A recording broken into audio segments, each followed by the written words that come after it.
warahmatullahi wabarakatuh. Berjumpa kembali bersama saya Siti Rahayu, calon guru penggerak angkatan 9 dari SMP Negeri 6 Rangkas Bitung, Kabupaten Lebak, Provinsi Banten. Kali ini saya tidak sendiri, tapi saya ditemani oleh rekan saya, Bapak Nur Fauzi. Kebetulan beliau ini adalah guru bahasa Indonesia kelas 9 di SMP Negeri 6 Rangkas Bitung. Assalamualaikum Pak Fauzi. Waalaikumsalam warahmatullahi wabarakatuh. Bagaimana kabarnya Pak Fauzi hari ini? Alhamdulillah baik-baik saja. Sehat ya Pak ya? Alhamdulillah sehat.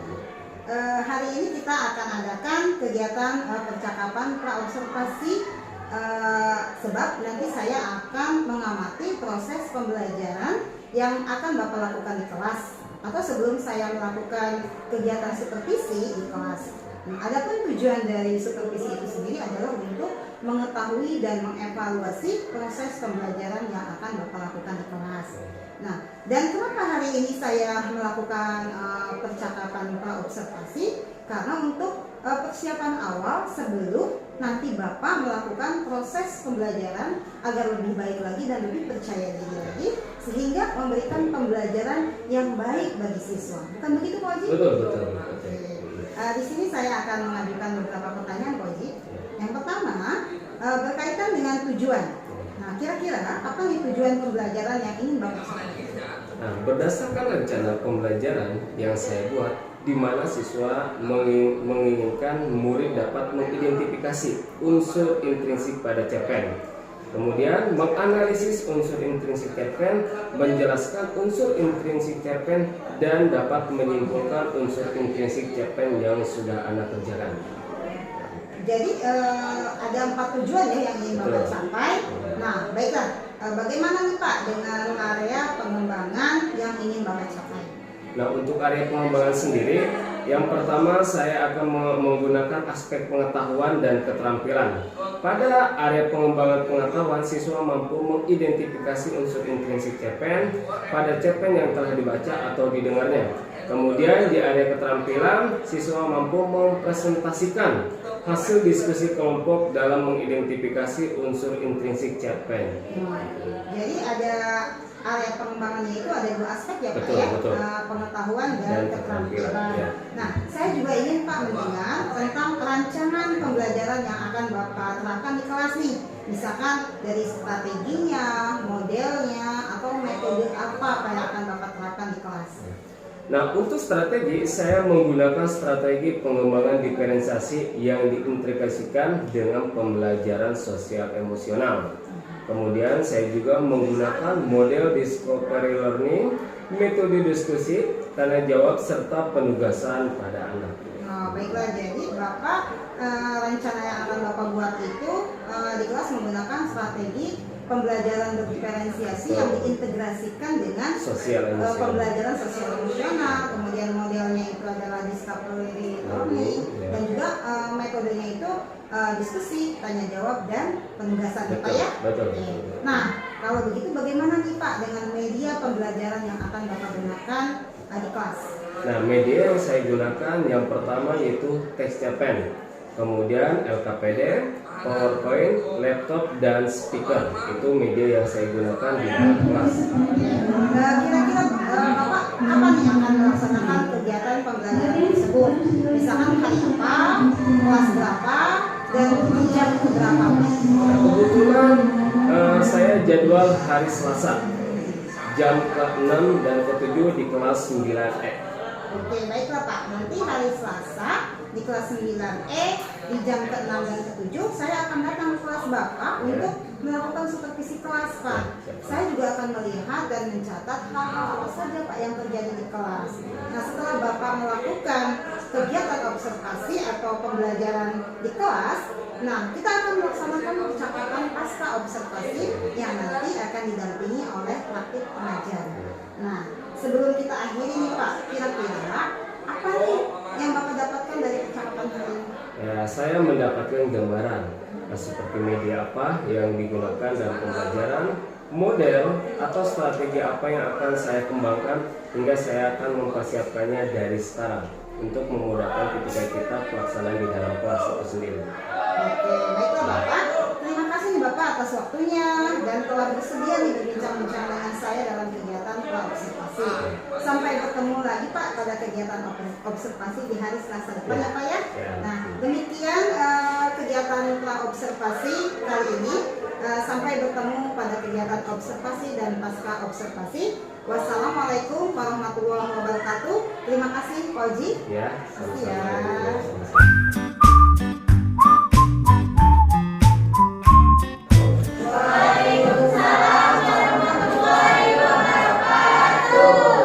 Bagaimana kabarnya semua? Syukur alhamdulillah kalau misalkan kalian dalam keadaan sehat. Nah, tapi sebelum kita belajar, silakan untuk ketua kelas KM untuk memimpin doa terlebih dahulu. Ya. Silakan KM dipimpin doa terlebih dahulu. Siap. Sebelum belajar, mari kita berdoa. Berdoa dalam hati, mulai.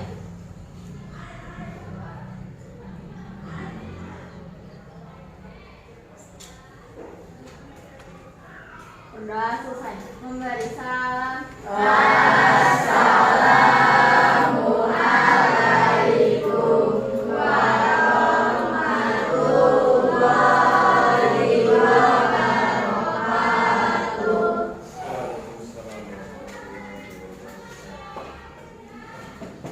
Bapak akan mengabsensi terlebih dahulu ya.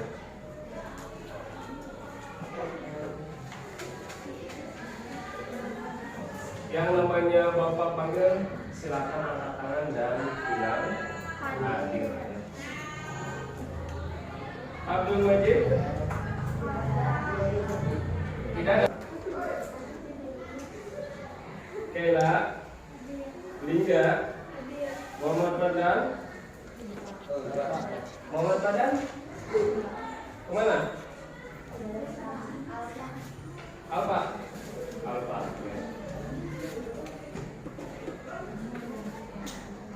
Alfa ya. Oke. Materi-materi yang kemarin kita pelajari, Bapak akan tanyakan kembali ya. Oke. Yang pertama, Bapak akan panggil satu persatu, nanti silakan kalian jawab. Oke. Yang pertama,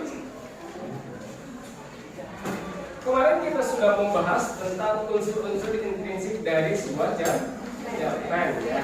Jadi unsur intrinsik itu meliputi apa saja? Yang pertama tema. Yang kedua, apa yang kedua? Nah, ingat ya, masih ingat ya? Siap. Nanti Bapak akan tanyakan satu persatu. Kalau misalkan kalian masih ingat, kalau kalian belajar pasti masih ingat. Yang pertama,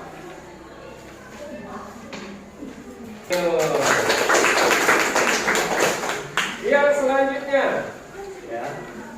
Pertama, mengidentifikasi unsur pembangun karya sastra dalam teks cerita pendek yang dibaca atau didengar. Kemudian menganalisis unsur-unsur pembangun karya sastra dengan bukti yang mendukung dari kalau Bapak tanya kalian kambing, jawabannya bukan. Oke, kalau misalkan kalian Bapak tanya kambing, jawabannya bukan. Oke, apa? Kambing? Bukan. Kambing? Bukan. Ya. Kambing? Bukan. Ya. Kambing? Bukan. Oke, ingat ini adalah salah satu konsentrasi kambing. Bukan. Nah, sekarang kita akan putar posisinya. Ya. Ketika Bapak bilang manusia, ya, kalian jawabnya ya, tapi harus menggelengkan kepala. Ya. Ya. Bukan. Kambing. Bukan. Kambing. Bukan. Oke. Kalau Bapak bilang manusia, artinya kalian harus ya. Ya. Dan menggelengkan kepala. Ya. Manusia. Ya. Kambing. Kambing. Bukan. Manusia. Ya. Kambing. Bukan. Nah, ini adalah perkelompok. Sekarang Bapak akan tunjuk satu persatu. Oke. Siap. Konsentrasi. Konsentrasi dimulai. Konsentrasi. Konsentrasi dimulai. Kambing. Ya.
LKPD, yaitu lembar kerja ya. Nanti kalian secara berkelompok diskusikan ya mengenai unsur-unsur intrinsik di dalam pohon pengetahuan itu sendiri. Oke? Yang pertama di sini ada latar, kemudian itu yang pertama latar tempat, yang kedua latar waktu, tokoh, alur atau plot, kemudian yang terakhir adalah sudut pandang. Nah di situ juga nanti kalian buktikan kutipan cerpen itu sendiri ya.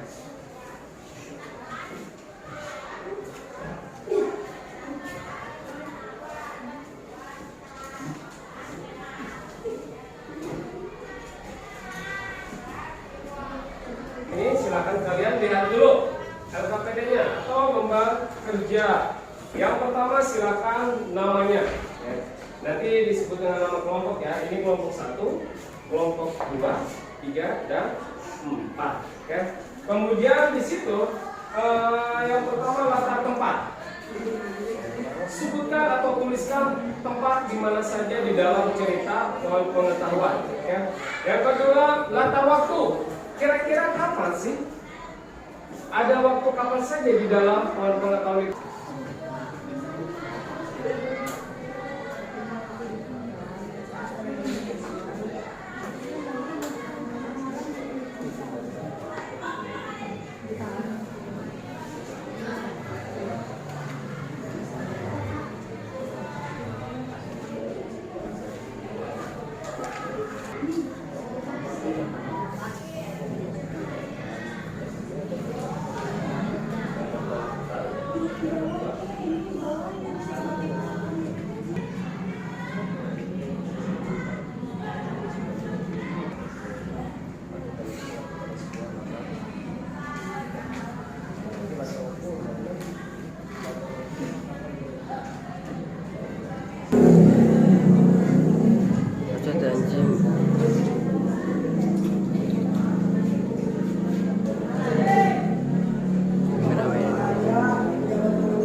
Oke, kalau sudah silakan kalian tempelkan di depan.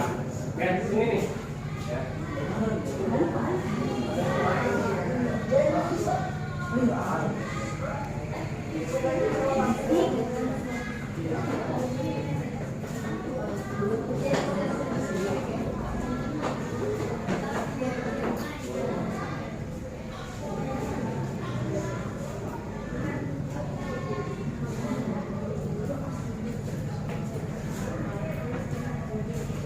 Untuk mempresentasikan yang sudah kalian diskusikan dengan kelompoknya, silakan tentukan. Oke, siapa? Siapa?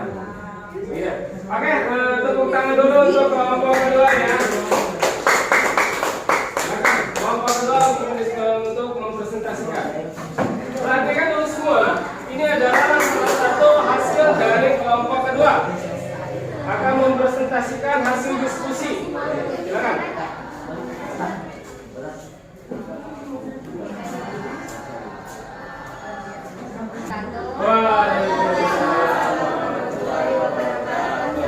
Saya Gina Suwaksa dari kelompok 2. Saya akan mempresentasikan hasil kerja kelompok saya. Dari teks cerita cerpen tersebut, latar tempat ada hutan dan desa-desa. Bukti kutipan cerpen, suatu hari ia tersesat di hutan. Mogu pun mengembara ke desa-desa. Latar waktu malam, bukti kutipan cerpen, hari sudah gelap. Akhirnya Mogu memutuskan untuk bermalam di hutan. Tokoh Mogu, Monda, pohon pengetahuan dan raja. Bukti kutipan cerpen, Mogu ragu, raja menyanggupi, pejabat Monda sangat kesal. Mogu belajar pada pohon pengetahuan. Alur atau plot, maju. Bukti kutipan cerpen, hari-hari berlalu begitu cepat. Mogu tumbuh menjadi pemuda yang tampan. Sudut pandang campuran. Bukti kutipan cerpen, aku sangat tertarik pada ilmu pengetahuan. Ia mencari siasat supaya Mogu tak tampak bodoh di hadapan raja. Oke, tepuk Yang dari tangan saya. untuk doa. Assalamualaikum warahmatullahi wabarakatuh. Waalaikumsalam. Assalamualaikum warahmatullahi wabarakatuh. Saya Firdausia Imani, perwakilan dari kelompok 4. Saya di sini akan mempresentasikan hasil kerja kelompok dari kelompok saya. Teks cerpen yang berjudul Anak Rajin dan Pohon Pengetahuan. Latar tempat ada hutan, desa, dan ibu kota. Bukti kutipan cerpennya, suatu hari dia tersesat di hutan. Latar waktu malam hari. Bukti kutipan cerpen, akhirnya Mogu memutuskan untuk bersandar malam di hutan. Tokoh Mogu, Monda, Pohon Pengetahuan, Raja, Pejabat, dan Tule. Bukti kutipan cerpen, pada suatu waktu hiduplah seorang anak rajin yang rajin belajar, Mogu namanya. Alur atau plot, alur maju. Bukti kutipan cerpen, hari-hari berlalu dengan cepat. Mogu tumbuh menjadi pemuda yang tampan, pengetahuannya amat luas. Sudut pandang campuran. Bukti kutipan cerpennya, seketika Mogu menengok, alangkah terkejutnya ia, pohon yang disandarnya ternyata memiliki wajah dan di batangnya. Aku Mogu, mencari kayu bakar, kayu tersesat, aku terpaksa bermalam di sini, jawab Mogu takut-takut. Sekian dari saya, terima kasih. Wassalamualaikum warahmatullahi wabarakatuh. Waalaikumsalam warahmatullahi wabarakatuh. Tepuk tangan untuk kelompok. Waalaikumsalam warahmatullahi wabarakatuh. Sendirinya saya di sini ingin mempresentasikan hasil diskusi dari kelompok 1.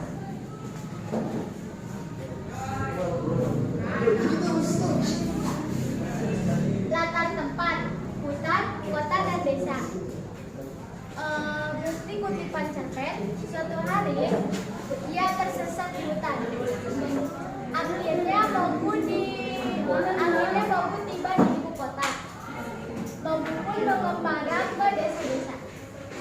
Latar waktu malam. Bukti kutipan cerpen. Mogu memutuskan untuk bermalam di hutan. Tokoh Mogu, Tule, Monda, dan Raja. Bukti kutipan cerpen, jangan takut, aku bukan makhluk jahat, aku Tule. Aku Mogu pencari kayu bakar di hutan. Penjabat Monda tidak senang. Raja amat kagum akan kepintarannya. Alur atau plot, maju. Bukti kutipan cerpen, bertahun-tahun kemudian Raja mengangkat Mogu menjadi raja berikutnya. Sudut pandang campuran. Bukti kutipan cerpen, aku adalah pohon pengetahuan. Dia memakai pengetahuannya untuk membantu orang. Mogu sangat girang. Sekian dari saya. Wassalamualaikum warahmatullahi wabarakatuh. Waalaikumsalam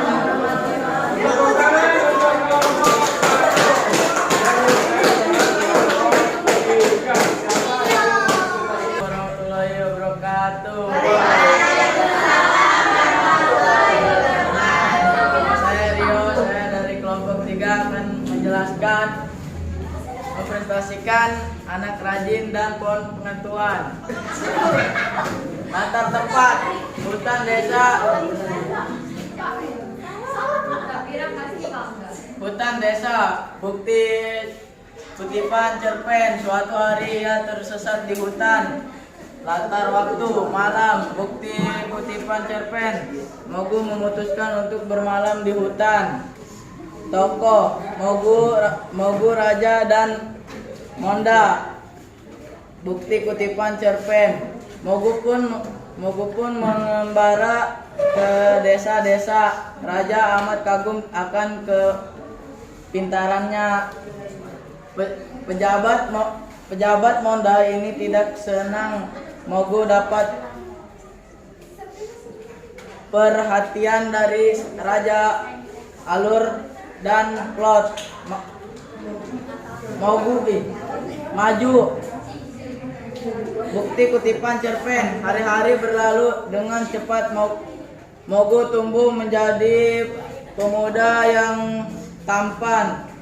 Sudut pandang orang ketiga. Bukti kutipan cerpen yang membuat api menggunakan kaca yang dipantulkan ke sinar matahari. Sekian dari saya. Assalamualaikum warahmatullahi wabarakatuh.